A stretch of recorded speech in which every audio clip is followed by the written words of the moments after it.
Pledge allegiance to the flag of the United States of America and to the republic for which it stands, one nation, under God, indivisible, with liberty and justice for all. Well, I'd like to thank you all for joining us tonight. This is our last informational meeting on the codification of the bylaws. We did start this project in the fall of 2016. A lot of time and effort has gone into this project. I feel the codification process has been able to address the conflicts and inconsistencies that we had in our bylaws. It's corrected duplications and brought us more into compliance with the statutory requirements. But Tom Harrington will give us more information on all of them, so I'll turn it over to our town attorney. Thank you, Carol. Hello, everybody. Nice to see you. So I'm going to go through the PowerPoint again, and I've changed it. I see some familiar faces. So I've changed it since last time, but not a lot. And so really, if anyone wants to kind of dive into any specific questions, please don't hesitate to ask.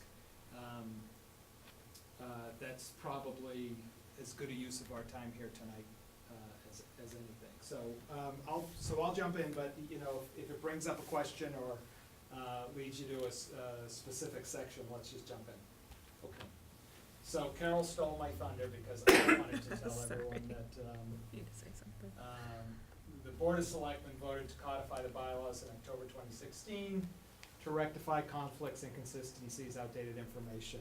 As I'm sure you're all aware, we adopt bylaws, some this year, some last year, some 10 years ago, some 20 years ago, and laws change, writing styles change, and over time, it happens to every town. Bylaws become inconsistent, and you can read two sections, and it seems like they have nothing to do with each other. So I think this is a worthy project. And so what we sought to change was not the underlying meanings of the bylaws, but rather, typos, punctuation, making sure that if we referred to the Board of Selectmen in one section, we've referred to them as the Board of Selectmen in another section, and so that, when you see board after Board of Selectmen, it refers to board, and just good editing updates like that. We did go about updating some fee amounts so that we're moving into the 21st century there. Deletions where there was necessary, we did have a fair amount of, not a fair amount, but some duplications and just some old stale terms, particularly in some of the zoning bylaw definitions of, there'd be a definition of, I think it was, one of them was funeral home or something like that, but then it was never referred to in the bylaw. So changes had happened in other parts of the bylaw, the definitional section didn't catch up. We had some policy conflicts, we caught those as best we could, and the state is better at keeping up, not a lot better, but some. So as they changed their statutes to keep up, it's important that we did too. So where we could find changes that needed to be made, we made them. We made a decision early on that there was going to be a tipping point. So there was, when we thought we were making enough changes to a bylaw that we wanted to pull it out, or we decided that we would pull it out so that town meeting knows this is more than kind of simple catching the typo type changes. And so we did that with the trench bylaw, the non-criminal disposition bylaw, and I know there was a couple of questions that came up on that. And the chief and I have talked to him. Okay. We'll have some information for you on that. Okay, so, but again, if anyone has any issues, feel free, jump right in. The wireless communications bylaw, this was interesting because we had put it in our general code, and it's really a zoning matter. So when you put something that's kind of a zoning purpose in the general code, you're taking away a lot of your enforcement ability, because zoning is designed to be enforced. General bylaws are designed to be followed, but much more difficult to enforce. And by difficult, I mean awkward and maybe a little more expensive. So as wireless communication facilities come to town, and I know they are in the middle of a mini expansion, I think having it in the zoning bylaw makes them feel more comfortable, because it's a bylaw that they're dealing with in every other town the same way, so they've got a certain level of comfort there. And it gives the town better protection to deal with what it needs to deal with. We added a marijuana open container bylaw. Marijuana is now legal, as I'm sure you all know, and we've got to address it. And like alcohol, you're not supposed to have it in the passenger area of a car, and it was important that we address that. And again, I know that came up, so happy to take questions on that. And finally, we've added an engine brake bylaw, also known as a Jake brake bylaw. And this really is mostly about the noise that you get off of a truck using a Jake brake process to slow themselves down. So this lets us control that, particularly in residential areas. Yeah. Code changes. Okay, so this is not exciting, but it is demonstrative of the type of changes we made, and there are a number of them. So these are just a few examples, but you can see it's things like changing the "wumph" to the first, a "the" to a "this," "born" to "born," and I mean, I think "born" was like 1600s Old English, so we may have had some proper Shakespeareans in the earlier drafters, but we're bringing them back. "Inshore" to "enshore," and adding just thes, ands where they needed to go.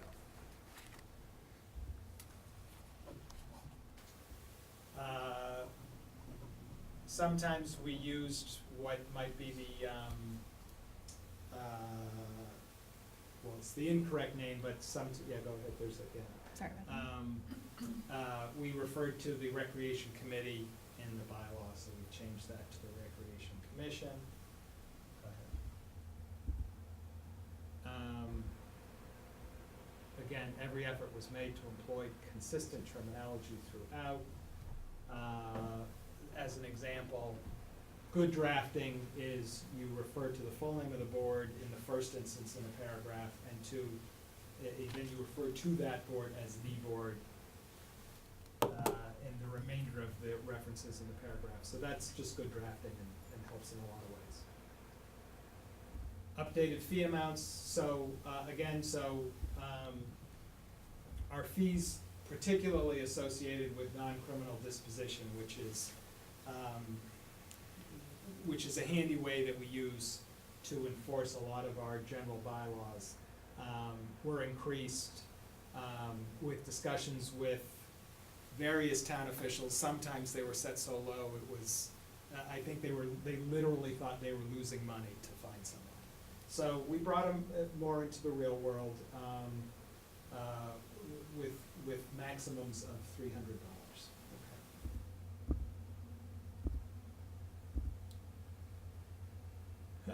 This was another one, just some really outdated terms, like automatic amusement devices, which are things like pinball machines. So we caught up with that. Go ahead. And so this would be kind of an example of some of the deletions and some of the one part of a bylaw gets removed, but the rest of the bylaw doesn't catch up. So we no longer have a landfill/dump, but we had a couple of sections in the bylaw that regulated the landfill/dump. So that was confusing. We got rid of that. Illegal sewer hookups in that specific section 240-6 was deleted because it was repetitive. We had covered it somewhere else in the bylaw. And when you have repetitive provisions, it gets confusing and it can get difficult to enforce. And if, on those rare instances where you need to enforce in court, judges do not like to see that you've repeated things in different ways in different places, and will often throw out complaints for that. So we tightened that up, and again, so some of the definitions that existed in the definitional section but nowhere else: campground, flea market, farm stand, funeral home, special hospital, trailer or camper, appear to be obsolete terms now, so those were removed.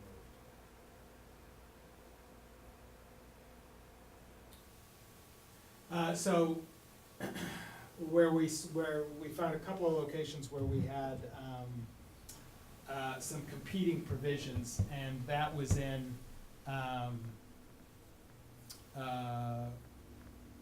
59-3, which had provisions for sick leave, because, well, so the reason we did this is we're moving to a personnel policy, and which is really the way most towns handle policy issues. The state changes things related to employment regularly and often more than once a year.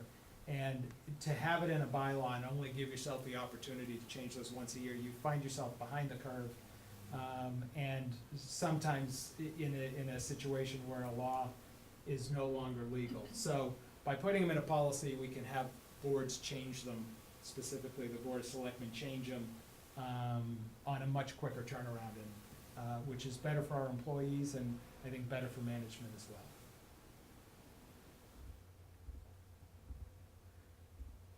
Okay, so this is just kind of catching up with statutes. We found a statute cited in section 14-3, which has since been repealed. We don't want to cite bad law. We found that the interest rate on unpaid water and sewer bills was, I think it was either mistyped or adopted at a low rate. So we changed it from 1% to the statutorily authorized 14%, which I think puts us in a better position as a utility. Okay. So now I'll touch on the new bylaws. And again, so these are the bylaws that we're going to adopt separately as separate warrant articles, because we felt they called for separation from the general code amendments. Go ahead. Okay, so then the first one is the trench bylaw. The town did pass it in 2015. The AG had expressed concerns and that it conflicted with some parts of state law.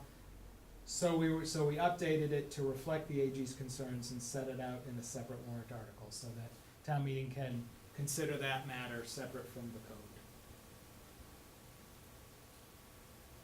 Again, the non-criminal disposition bylaw,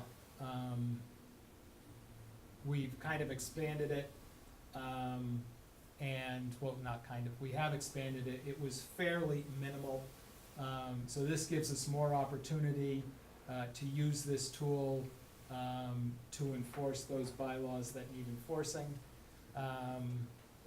We put in more detail in there so that it's clear who the enforcing officer is, there's a fine schedule, and there's a process for enforcement. Excuse me. Yeah?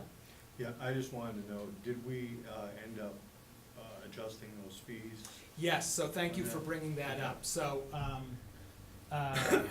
so we are allowed to charge a $500 fee for both open container provisions under Chapter 90, Section 24I, I believe. So the decision we made as of today was to take those out of the 21D process and keep the amount at an up to $500 fine. Is that I'm what we actually the reverse, subject to the meeting here tonight. Okay, but we may be reversing that. So if we, but again, thanks for your eagle eye on that. So if we're gonna keep it in the 21D, we'll have to drop it to 300. if we're going to use the full 500, Well, we have to take it out. We'll have to take those out of 21D and make them standalones. No, I don't know enough about 90C or whatever, but I believe that regulation calls for 100 to 500 on the fine. So Yeah. we're just going to the max. Yeah, Or but we're you going don't, up to. when it says the max, you don't have to apply the max. You do have some flexibility. But it sounds like a different decision may be made on that I too. think so. Because the wording was, in the 21D, it was just 500. And at the law, it does say it starts like, I think it's a minimum of 100, up to 5, and my concern was, you're saying it's just 500, like you have no other option. And then the next separate bylaw and the state law says up to. Right, so, It's- so on that, on that specific issue, yes, so that was Well, that's, bad drafting on my part. So, It's and I 300 some appreciate pages of you stuff, catching it. but- But for kind of general knowledge, whenever a fee is set, whenever you set a fee at $500 in a bylaw, or 300, or whatever it is, the town, whoever is issuing that fine, you always read into that up to. So you can always, on a $300 fee, you can assess a $200 fee. You can assess, $100 for the first 4 days, and then up to 200, and then up to 300. It sets the maximum, but you don't have to always use the maximum. You do have. but it had, alcohol 500. Yep. And then, whatever the article number is, it had up to, it's like, open container alcohol just says 500, and then here it says up to. It's Yeah. like, I just thought it should be Consistency, consistent. yeah. So- So we'll do another It's double not check confusing. on that, yeah. And just simply, I'm just curious for, my curiosity. Yeah. With the state law, if the state law is 1 to 500, Yeah, and we're up to 500, yeah. that gives us discretion, but does that give us discretion from 0 to 500? Yeah, I think you Oh, always, yeah, I do. I think you always have the ability to fine less than the maximum. Okay, thank Yeah. you.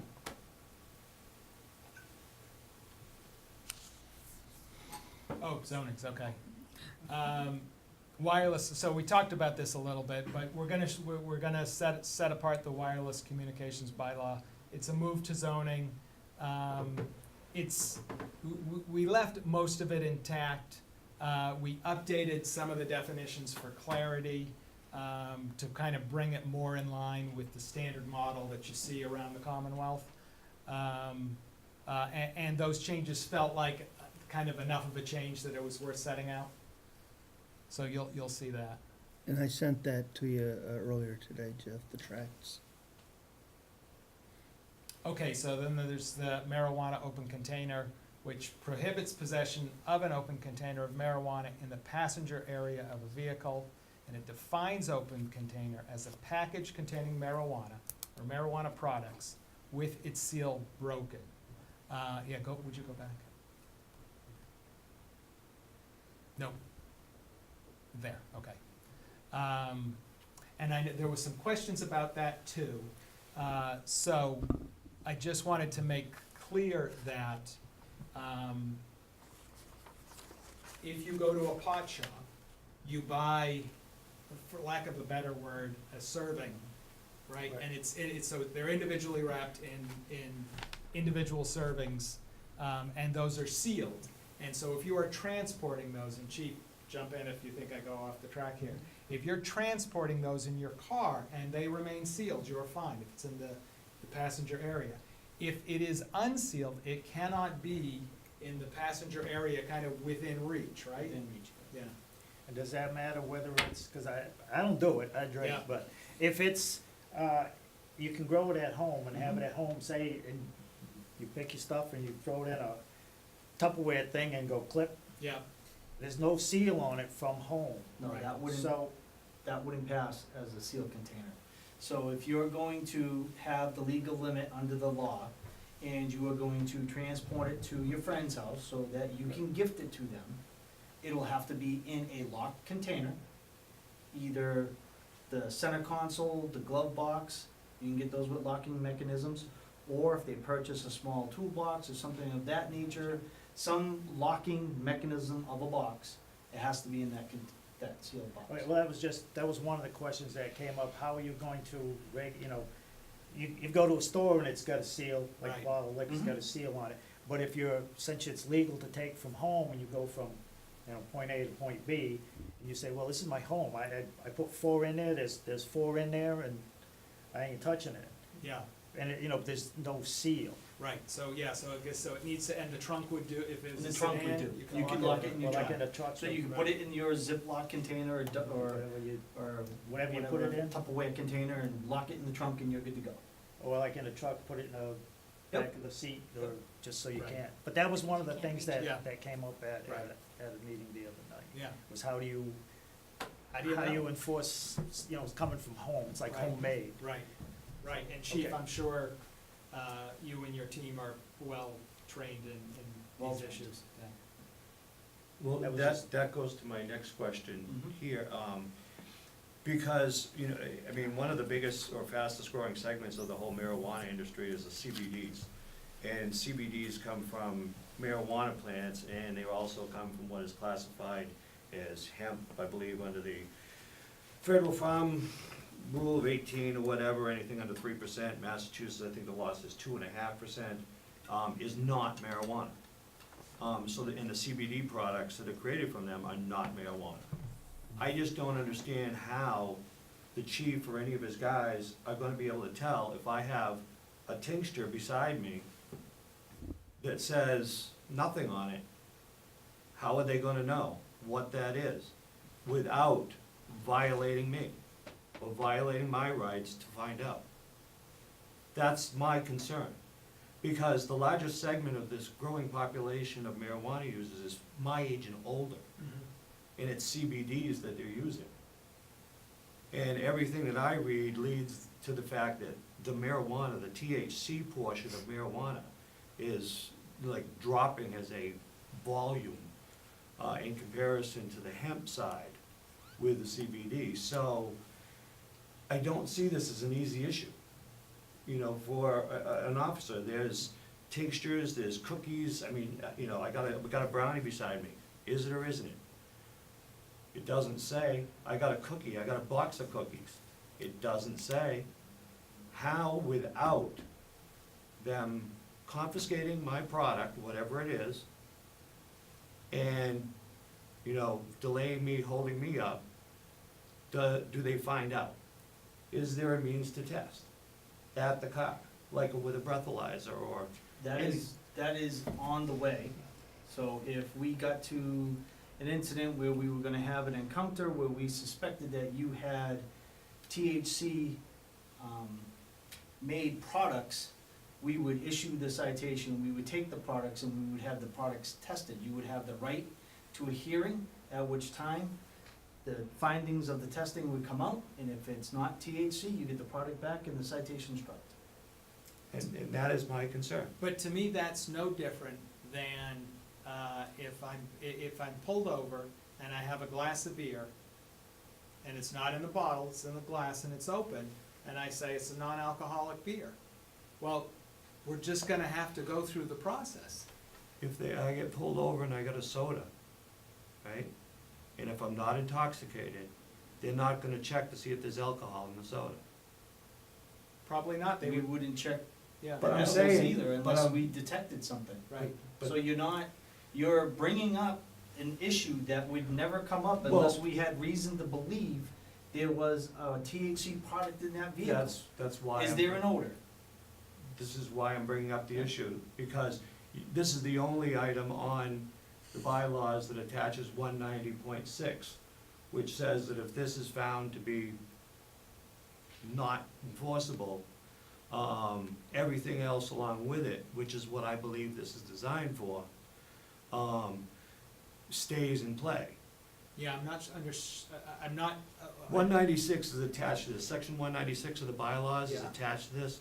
190-6 basically is a addition that says, it's severability, basically. Yeah, It says that if this is garbage, that stays. right, I believe that is the whole point of these type of rules. I'm against the open bottle law for alcohol too, because it just throws junk in my yard. yeah, That's my concern with this, is that it's just used as a means to other, a means to something else. So you're philosophically opposed? Absolutely. Okay, I gotcha. So, That's my thing, that's why, Yeah. with this, I'm philosophically opposed to the whole issue. yeah, I just wanna make sure that, we're following the charges and so forth. Other than that, that's up to the people. yeah, no, so I think we are Yeah. following the charges, and it's state law as well. So, I think we're covered there, but appreciate, your position on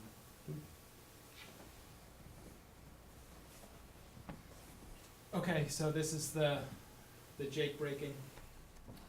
So again, it's just it's prohibition on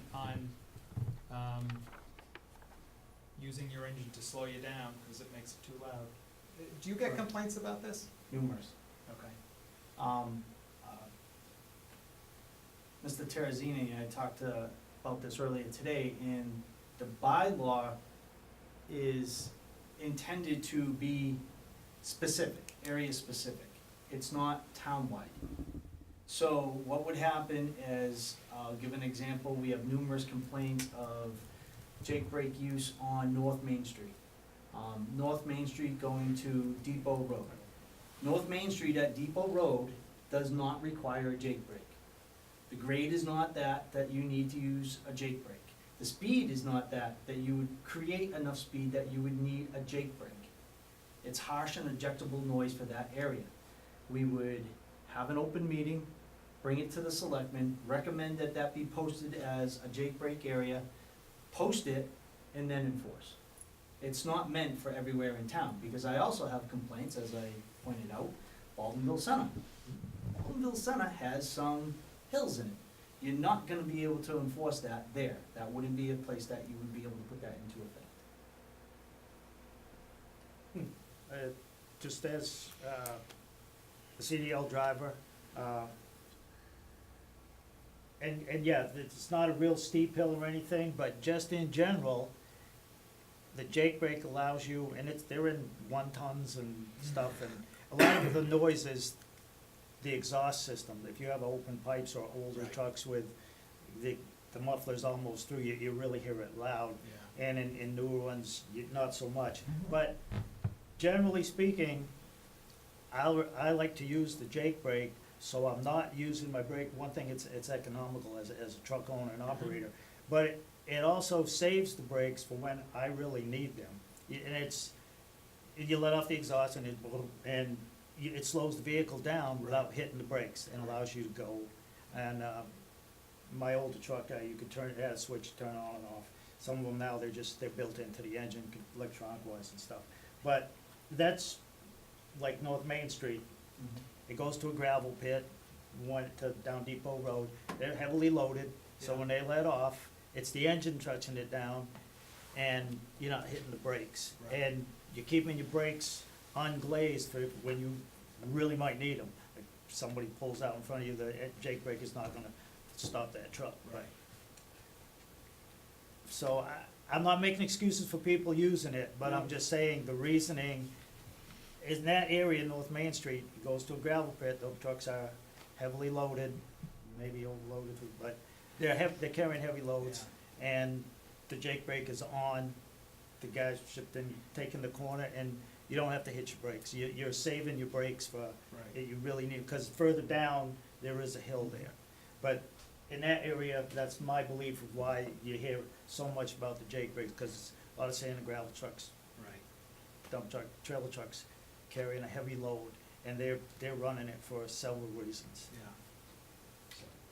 So I guess good arguments on both sides. We'll see what the town tells us to do. And as we come out of tonight, Tom and I'll spend a few minutes afterwards on the open alcohol container and the marijuana container, whether or not to knock those fines down and keep them in the 21D, or to keep the fines where they are, but take the fine out of the 21D and operate under state law.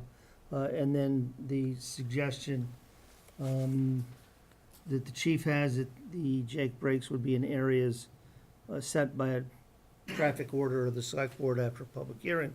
So there may yet be some changes in these motions between tonight and when it goes to the printer tomorrow.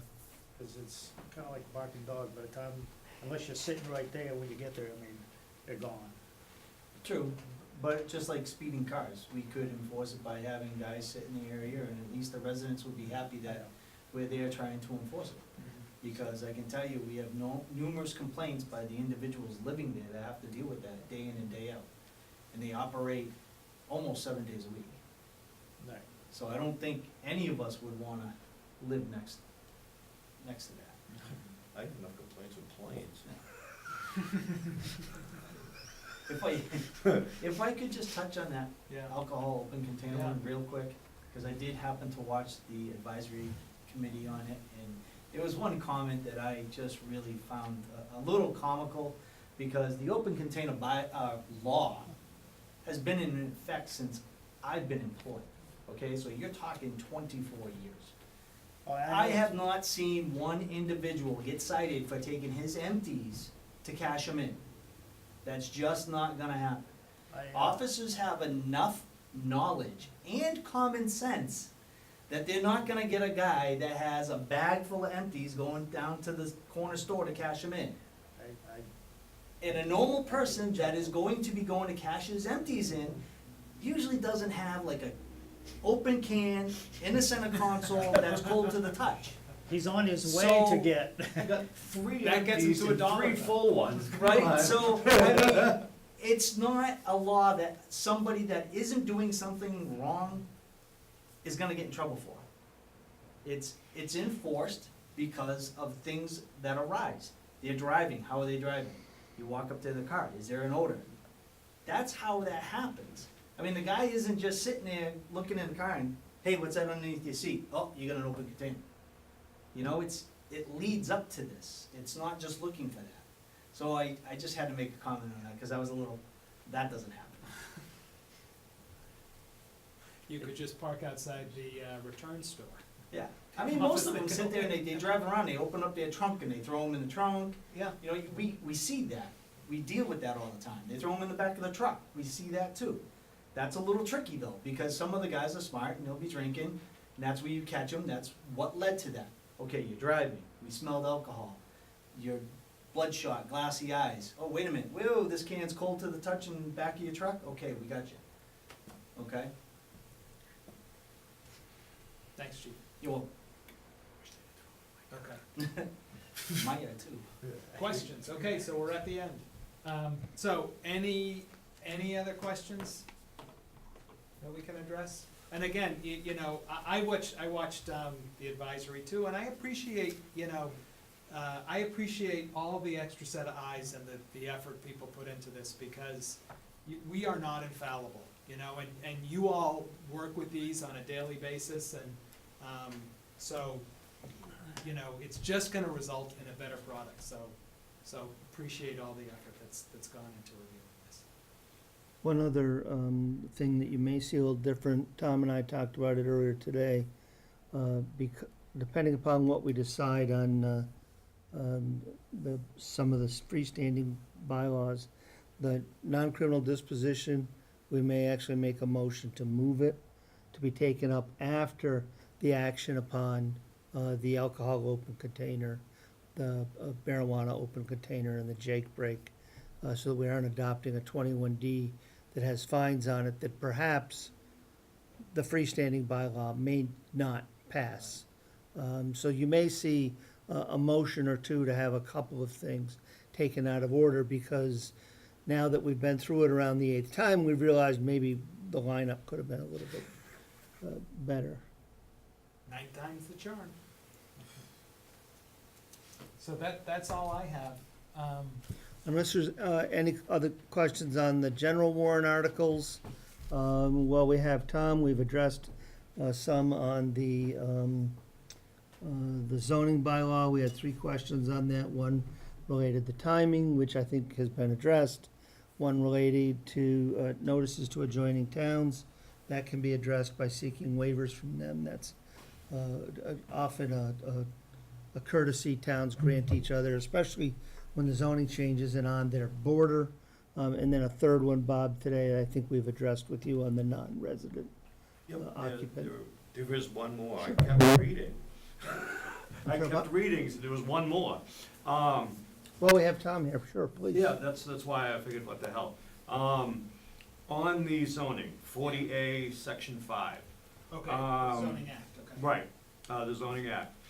It states in there that, once an article is brought before the town and it fails, Yeah. that within 2 years, it can't be brought again unless the planning board recommends it at its final meeting.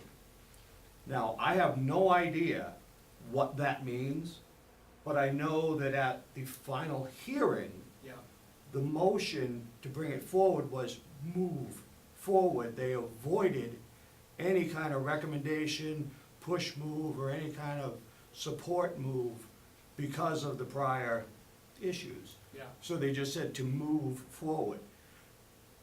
Are we Do we in have some- line? So I think the answer is, we're okay, but is there something that we're bringing back that has failed at town meeting in the Yeah, last 2 years? this, Article 14, it failed in the fall of 17.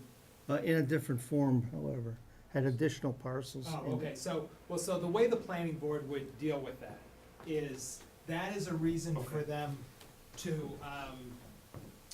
either not open a hearing or reject the bylaw. So it's kind of, it's in their, it's in their purview to say, we've seen this before, and really what this law is about is, that kind of one property owner that's trying to get his, single-family residence, rezoned for a hazardous waste materials facility or Mhm. something like that, right? He just brings it back every year, the Chinese water torture approach. And that way we can slow him down. But if the planning board proceeds with their hearing, they are assumed to have not exercised their right. And then the part two to that is, you can make a minor change to a bylaw and that no longer applies. So it's really, it's about bringing the exact same bylaw. So I think we're okay, but kudos for reading I was just 48 reading section through that, and 5. it was just like, how do you get anything through here? The other thing, Bob, you had a question on 268A with respect to the selectmen. The only way, short of a petition, the only way a selectman's salary can get onto the warrant is by them putting it there. And so if the money was just in the budget and then they voted it to themselves, I would understand what you're saying. But in this instance, council doesn't feel there's any. Yeah, a so it's an 268A interesting question, conflict. but I think because statutorily, the selectmen control the warrant, they're the only ones that can put it forward absent a citizen's petition. So I don't think it's a violation because their action doesn't do anything other than put a question before town meeting. It's still ultimately in the hands of town meeting. And there are times when a board can act by necessity, right, because there's no one else that can do it. But then they have to put it in writing, correct? If they're truly invoking the rule of necessity, but I don't think they need to invoke the rule of necessity on this one. I think they're okay. Okay. Anything else on any of the other warrant articles where we have the benefit of council's While you time? were here, I do want to ask you a question from a legal standpoint. And I know that it's written in the state statute, Yeah. which I was kind of surprised and not really in this state considering how it's in the 21D, I think, the rude speech, behavior, I forget, it's in the 21D. It's in there. actually in our 21D. Yeah. Let's see what it says. Rude behavior. And I went and looked up to see if it was in, just to see if there was mass general law, and there is, it's almost the wording. Yep. There's the picture. I'm curious as enforceability and the situations where that would Yeah. apply, would arguing, First Amendment. in-person is free speech, Yeah. but just like a fire or something, sometimes it is free speech as long as you're Yep. willing to pay the price. Yep, to so in do that it. instance, so if the chief were, because you are the enforcement officer on this rude and indecent speech. Yes, but I didn't put that in there. I got blamed for Good that. comeback. I take that back. Good, good. Quick to shift it. Somebody was asking me, and I'm like, what are you talking about? And then I looked at it, it's like, I didn't put that in there. See, when I first met Carter, he said, do not swear in front of the chief. Yeah. But as the enforcement, right, so it would be up to him. And so if he ever thought, you know, I'm gonna drop the fine on this one, it would probably be useful if he and I had a conversation before he did, because as you point out, you know, you gotta be really clear that we're not infringing on someone's First Amendment rights here, you know, so was the, I'll call it an excited utterance, was it free speech, or was it, you know, just truly lewd, rude, and indecent? And that's gonna be a really fact-specific, analysis, to tell you the truth.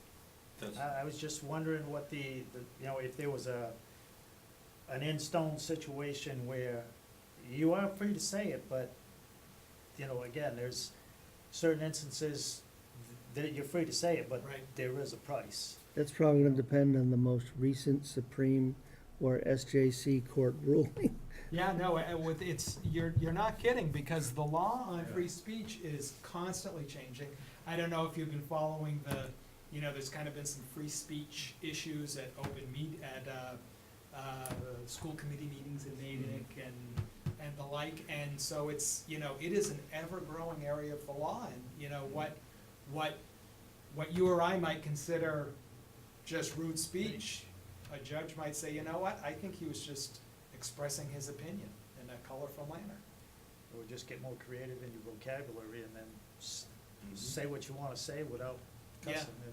Yeah. But, and I was just curious if there was like an in-stone, sort of like the No, there was- fire crowd thing, or if it's just, Yeah, no, I don't think there is the in-stone, I think it is really fact-specific, you know, it just, so that could be expensive for just utilizing it, going, oh, I didn't like how you talked to me, so boom, and then, I think that's probably part of the discussion Yeah. we'd have. We do a lot of training with First Amendment in media, social media, because when we have employees post things, we have to be able to, you know, do we have the right to discipline them, because it's a First Amendment right?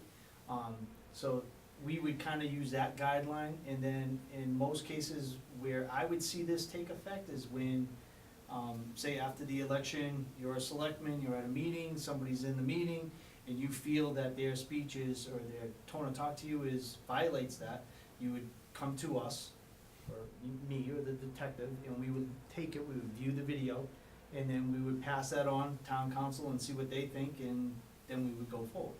Yeah. I was just gonna say, you can imagine that this has offended my sensibilities like the other laws. So I read into this a little bit. And, yeah, just in general, that's right. Just a Tuesday night. Just a Tuesday. you're trying to get your proofreading rate back up. I got ripped.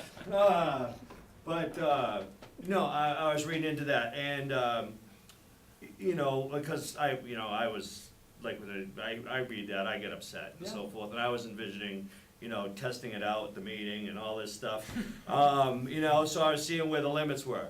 And the thing that I came across is basically when you cross into fighting words, is what they say. Fighting words is where you it's often your draw the impact. line of rude. Yeah, it's your impact on the listener. Right. Yeah. Right, because things that you'd think were rude, whatever, and the chief has to have a higher sensibility than I do, because I'm a sensitive guy.